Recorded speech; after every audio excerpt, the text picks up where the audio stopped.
Let's go back to 2022. A group of Duval County students went to the National Memorial for Peace and Justice in Montgomery, Alabama.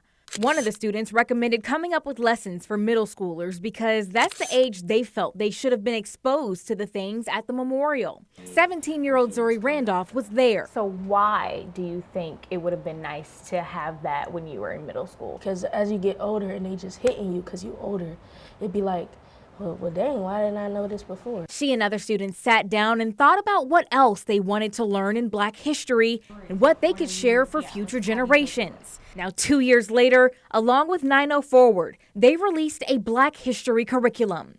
It starts in the 1980s with texts on the Miami riots and the fastest woman to ever live, Florence Griffith Joyner. The 90s with Watch Truce of South Central to the LA Rebellion of South Central.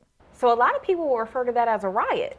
It really wasn't a riot. It was to say, hey, y'all can't keep doing what you're doing to us and expecting us not to react. Randolph also contributed to the writings on Colin Kaepernick. In each story, you'll find a list of questions. What would you do if you were in Kaepernick's position when it came to kneeling in protest?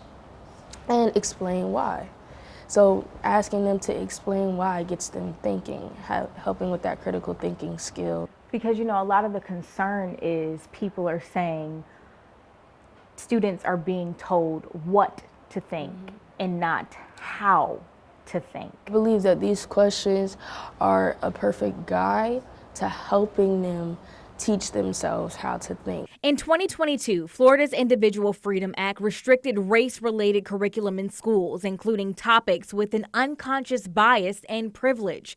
The state's education board changed the standards on African American history in 2023, requiring it to be taught that slaves developed skills which could be applied for their personal benefit. 90 Forward Director of Equity Regina Newkirk-Rucci says they brought in lawyers and curriculum specialists to make sure the BHC followed the law. How is this in response to that at all? To me, this is what students said they wanted to know. And I think that is the response. And Duval County teachers say this is something they've been hearing from their students for a while now. Specifically, them wanting to be represented in the texts they study. And when we look into history, we often see where a Black character or a Black person has been regulated to either slavery or Martin Luther King Jr. And we kind of end those stories there. What is the value of knowing more? The value of knowing more is to know that we exist beyond that. They have students like Randolph to thank. I think it was great that the teachers allowed us to be able to have the autonomy to do these things